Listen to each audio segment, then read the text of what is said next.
Sinubukan niya ng maraming beses upang ipaliwanag, ngunit upang hindi mapakinabangan.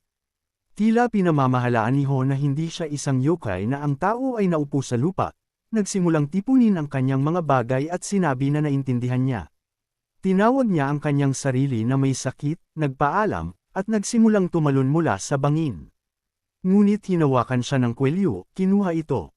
Tinanong niya kung paano siya akusahan sa isang ordinaryong tao na pagiging isang yokai, at pagkatapos ay sinubukan na tumakas, sinabi mo na maaari mong makita ang Divine Spirit, sinabi ni Ho nang hindi inaasahan, na labis na nagulat sa batang lalaki. At tinanong siya kung paano niya nalaman na ang Divine Spirit ay maaaring makita ng hindi naghihintay ng isang sagot, itinapon siya sa lupa. Pagod na hawakan ang kanyang kamay, hulang bitawan, pagkatapos ay sumagot siya, tinawag itong intuition, tinawag niya ang kanyang pangalan at hinintay na sagutin ng batang lalaki. Tumalikod siya sa isang hindi kasiya siyang ekspresyon sa kanyang mukha, na kiniskis ang likod ng kanyang head. Tinawag ng batang lalaki ang kanyang sarili na si Lirayan. Pagkatapos nito, tinanong siya ni Ho na sundan siya. Hindi maintindihan ni Lee kung bakit kailangan niyang sundin si Ho. Nag-alok lamang siya ng isang makakain, hinulaan na nagugutom siya. Matapos makatakas, ang bata ay humawak ng kanyang hininga, na walang dahilan upang tumanggi. Hindi nagtagal ay umalis sila patungong Changgajan. Itinaas ni Lee ang kanyang head, nakatitig sa paghanga sa hindi kapanipani walang magandang pagsign sa itaas ng pasukan. Wala siyang ideya kung bakit dinala siya ni Ho, na iniisip na dapat silang pumunta sa isang restaurant o tavern kung ang layunin ay pakainin siya. Sinalubong sila ng isang tao sa pasukan, na tumatawag kay Ho, ang Young Master. Pagkatapos ay lumingon si Ho at tinanong kung bakit siya nakatayo doon. Tinanong ng bantay kung sino si Lee, at sumagot si Ho na siya ay isang naglalakbay na soothsayer. Agad na napagtanto ni Lee na ang kanyang kasama ay ang Young Master ng Changgajan. Nang pumasok sila sa bahay, ang mesa ay natatakpan na ng iba't ibang masarap na pagkain. Hindi maalis ni Lee ang kanyang mga mata sa hindi kapanipani walang kasalanan at kagandahan. Inaasahan kung wala kang anumang mga preconceptions tungkol sa kainan sa yokai. Tanong ni Ho, sa gayon inamin ang kanyang tunay na kalikasan. Nasa labas ang ama ni Ho. Papalapit na siya sa bahay kung nasaan si Ho at ipinaliwanag ng nurse na kasama na niya ngayon ang isang panauhin. Nagulat si Jin nang marinig na ang kanyang anak ay kasama ng isang panauhin na nakaupo sa mesa. Inihula ni Lee para sa Ho na pagkatapos ng pagkabigo, ang swerte ay karaniwang nagmumula sa hindi inaasahang paraan. Ibinigay niya ang kanyang pangalan na si Lee Ryan, at ipinaliwanag na naglalakbay siya sa bansa, nag-aaral sa pag-asang mastering ang daan ng tao. Ito ay kung paano niya ipinakilala ang kanyang sarili sa ama ni Ho na si Jin. Lumingon si Jin sa kanyang anak na humihiling ng pahintulot na makagambala sa kanya ng ilang sandali. Hiniling niya kay Ho na lumabas sa labas upang magtanong. Ang tanong ay kung matagal na siyang nakikipag-usap sa pinuno ng Namgyeon. Sinabi ni Ho na ang pinuno ay masungit na nakagagalit sa kanya ng ilang naiisip na dahilan na naniniwala sa kanya na maging isang martial artist, at hindi niya binigyan siya ng sagot na inaasahan niya. Sinabi ba ng boss na bastos ako? Tanong ni Ho, kung saan sumagot ang kanyang ama, hindi talaga. Samantala, si Lee ay nag-aalsa sa kanilang pag-uusap. Yamang walang malubhang nangyari, ang ama ay walang nakita na dahilan upang makulong ang kanyang anak. Gayunpaman, natagpuan ni Ho na kakaiba na si Jin ay dumating lamang upang magtanong tungkol dito, nais mo bang sumama sa isang misyon ng escort kasama ko? Sa oras na ito, tanong ni Jin. Hindi inaasahang isang escort na gawain sa mga pag-aari ng lipi ng shaman. Narinig din ni Lee ang pag-uusap na ito at interesado sa pagbanggit ng shaman clan. Sinubukan ni Ho na makahanap ng isang paraan upang tumanggi, ngunit tinanong siya ng kanyang ama na kunin ito bilang isang kapaki-pakinabang na karanasan sa pakikipag-ugnay sa mga tao. Handa na si Ho na pumunta kahit saan ngunit ang lipi ng shaman. Gayunpaman, ang hitsura ng ama ay sinabi ang lahat ng walang mga salita, na may isang hitsura lamang, ginawa niyang sumang-ayon ang kanyang anak. Sa sandaling iyon, si Lee ay sumilip sa paligid ng sulok na masigasig, na binibigkas ang mga salita ni Jin tungkol sa pagiging escort sa teritoryo ng shaman. Kakaiba ito, bakit labis na nasa sabik ang maliit? Sa una, tinanong ni Lee kung paano hindi tumingin sa kanya ng ganyan, at sinabi niya na sa anumang kaso, sasama siya sa gawaing ito. Si Ho at Lee, tulad ng dalawang tunay na tagapagbalita, ay nakaupo sa tuktok ng karwahe, na sinusuri ang walang katapusang mga puwang sa paligid ng Ho ay mukhang ganap na nabigo, na parang ang lahat sa paligid niya ay nawala ang lahat ng kahulugan sa kanya.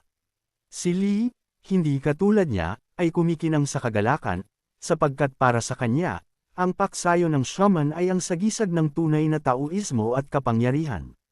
Masigasig siyang tumingin sa lungsod, dahil para sa kanya, sa araw na ito ay hindi lamang isang kaganapan, ngunit isang buong piyesta opisyal, na maaalala niya sa loob ng mahabang panahon. At kung ano ang napakahusay tungkol sa mga shamans na ito, tinanong ni Ho, na may hitsura ng kawalan ng paniniwala sa kanyang mukha. Lee, hindi pinipigilan ang kanyang paghanga. Ipinaliwanag na ang lipi ng shaman ay paminsan-minsan ay tinawag na langit sa lupa sapagkat puno ito ng mga potensyal na immortal. Hindi makatayo si Ho sa gayong mga pag-uusap, at naniniwala na ang ordinaryong langit ay mas mahusay kaysa sa mga walang hanggang panatiko na ito. Ang dakilang Fox, ang commander sa mundo ng espiritu, ay pumasok sa Divine World na nagawa ang lahat ng maruming gawain.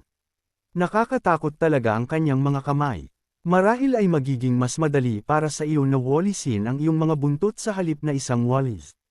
Ang isa sa mga matatanda ay nagbiro, na tinutukoy sa kanyang mga higanting buntot. Dahil dito, hindi matiis ni Ho ang lahat ng mga immortal na ito na hindi namatay, kahit na napunit sila. Si Lee ay patuloy na nag-alo ng kanyang mga braso na excitedly, bulalas na sa wakas ay nakasakay siya sa lupain ng mga shamans. Naging sobrang galit si Ho kaya pinagbantaan niya si Lee, na sinasabi, kung hindi ka magsasara, itatali kita sa cart. Matagal silang nagmaneho, hanggang sa nahanap nila ang kanilang sarili sa gitna ng isang siksik na kagubatan kung saan ang bawat bush ay bamulong ng mga lihim. Si Little Lee ay nakatulog na, naniyakap ang kanyang mga pangarap ng mahusay na shamans, nakatingin sa kanya. Bumantong hininga si Ho, na pagtanto na isa lang siyang malaking problema na dinadala niya sa kanya. Lahat sa lahat ng maliit na si Lee ay isang nakakatawang tao, at tila inilalagay ni Ho ang lahat ng mga pagdududa tungkol sa kanya upang magpahinga tulad ng pagtigil niya sa pagtapon ng mga talisman sa kanya.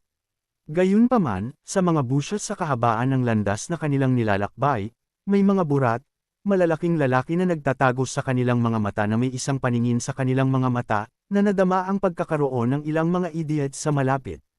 Sinabi sa kanya ng kanyang intuition na hindi sila nag-iisa. Agad siyang lumingon sa isa sa mga gwardya, na ang pangalan ay Chan, at itinuro ang mga kaina-hinalang paggalaw sa likod ng mga puno. May nanunood ng aming mga bagon doon sa likod ng mga puno. Ipinaliwanag niya, sandali kay Chan, sa una, napansin lamang ni Ho ang 3 o 4 na mga humahabol, kaya hindi siya masyadong nag-alala. Ngunit ngayon ang kanilang bilang ay tumaas sa halos 25 at ang sitwasyon ay naging mas seryoso. Tumayo si Chan at tumingin sa bubong ng kariton at nabanggit na maaaring sila ay mga miyembro ng gang ng aso mula sa isa sa 10 mga gang sa kagubatan, dahil ang kanilang ari-arian. Para sa kadahilanang ito, tinanong ni Chan ang batang Panginoon na huwag mag-alala o magbayad ng pansin. Gayunpaman, tinanong muli ni Ho kung sigurado ba talaga siya sa sinabi niya. Sa sandaling iyon, ang isang tao na may isang palakol ay lumitaw sa kanilang landas mismo sa gitna ng kalsada. Tumayo siya sa harap ng caravan, at nagbabanta na itinaas ang kanyang kamay, inutusan silang huminto. Hiniling ni Chen sa young master na manatiling ilagay, hindi upang makisali sa salungatan at maghintay para sa kanyang pagbabalik. Siya mismo ay nagpunta upang makipag-ayos sa walang kabuluhan na bandido na ito, handa na makitungo sa kanya kung kinakailangan. Tinanong ni Chan ang kanilang pinuno kung siya ay talagang mula sa Asugang, at pagkatapos ipakilala ang kanyang sarili, idinagdag na sila ay mula sa Changgajan upang ipakita ang kabigatan ng kanyang hangarin, sinabi rin niya na nagbayad na sila ng toll, at ngayon ay naghihintay siya ng anpaliwanag kung bakit naharang ang kalsada. Dito, ang natitirang magalang, hiniling ni Chan na linisin ang daan at hindi komplikado ang sitwasyon, ngunit ang taong ito na walang kabuluhan ay natigil ang kanyang blunt axe sa lupa, na nagpapahiwatig na hindi siya babalik. Kinumpirma niya na ito ay totoo, ngunit iyon lamang ang simula ng kanyang mga kahilingan. Ipinagpatuloy niya na ang toll ay tumaas na ngayon ng malaki, na naging sanhi ng pag-tense ni Chan. Nagulat, tanong ni Chan, ano ang impyerno? Ngunit walang sagot sa mahabang panahon. Bilang tugon mula sa likuran ng mga puno ay narinig ang nakapangangilabot na pagtawa ng iba pang mga malalaking lalaki na naghihintay sa pag-atake ng signal. Isa-isa, nagsimula silang sumilip mula sa likuran ng mga dahon, na ipinapakita ang kanilang hindi kilalang mga pagnangalit.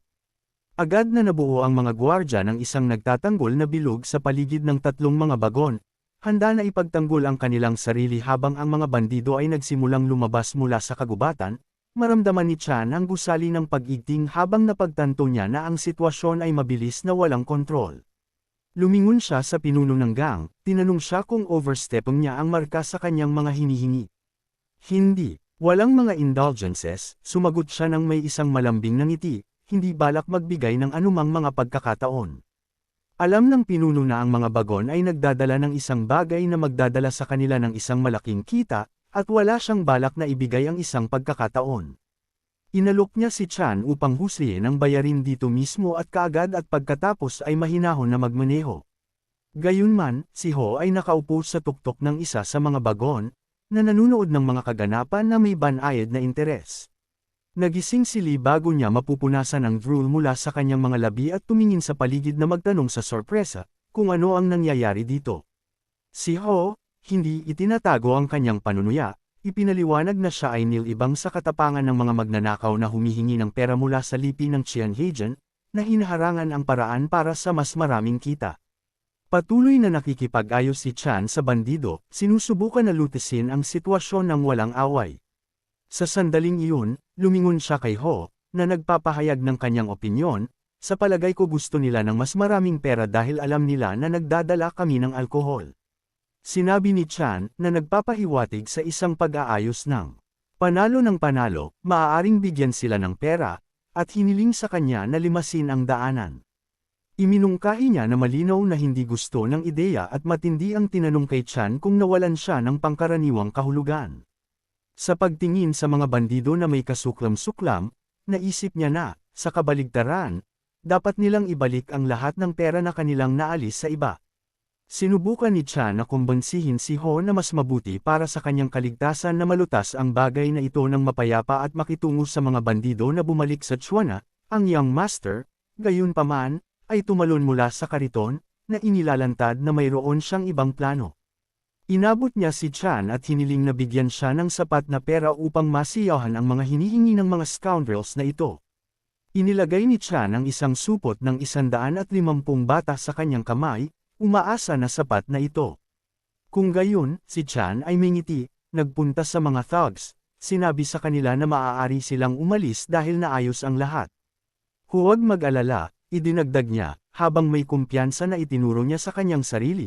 Nagtataka ako kung ano ang magagawa ng mga magnanakaw na ito sa Young Master ng lipi ng Qianhagen. Matapos tapusin ang kanyang pag-uusap kay Chun Ho, lapitan ang brazen bandit na ito na may isang mapurol na palakol, na nag-aalok sa kanya ng pera. Pagdinig tungkol sa 115 yang, ang magnanakaw ay ngumiti ng malawak.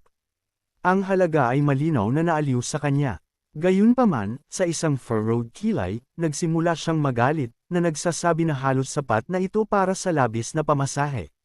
Nagtitiyaga sa kanya si Ho upang limasin ang daan at hayaang pumasa ang karwahe.